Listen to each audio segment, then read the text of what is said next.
Penguin Random House Australia Audio proudly presents Showtime, written by Judy Nunn, narrated by John Derum with Judy Nunn, all rights reserved.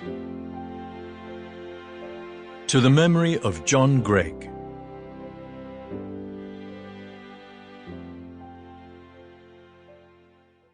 All the world's a stage, and all the men and women merely players. They have their exits and their entrances, and one man in his time plays many parts. As You Like It, William Shakespeare. A note to listeners. Showtime contains occasional passages and references that readers may find offensive, perhaps even shocking, particularly relating to minstrelsy and blackface. I have made no attempt to omit or soften this, as minstrelsy was a highly popular form of entertainment worldwide during the period in which the book is set, particularly the earlier section. To apply today's views would not be true to the era, either historically or dramatically. Curtain Up. Trouble at Mill, 1882.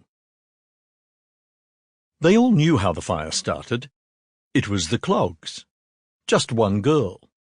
A novice. Probably first day on the job. Who didn't know any better or simply wasn't thinking. She was only 12 years old, as it turned out. But hadn't she wondered why the other women and girls left their clogs outside the factory doors? Hadn't anyone told her? Obviously not. But then all the workers entered those hideous cotton mills mindlessly, robots resigned to the endless drudgery of the day ahead, to the deafening clash of monster metal looms, to shuttles crashing back and forth and cogs gnashing like the teeth of giants. Who would notice that one small girl wasn't barefoot like the rest of them? The mills were ghastly places, and Comberton Cotton Mill, built on the bank of the River Crowle in the centre of Bolton, Lancashire, was no better or worse than the rest of them. Employing principally women and their children, it consisted of a massive single room 95 yards long and 44 yards wide, with a ceiling over 50 feet high.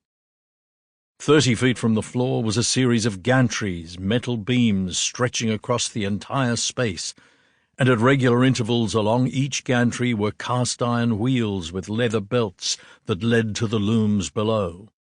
The looms were driven by shafting from an adjacent engine and boiler house that employed a steam turbine-driven generator, and as the workers operated their machines, all 150 of them, the relentless action turned the air into a soup-like fug, muggy and stifling.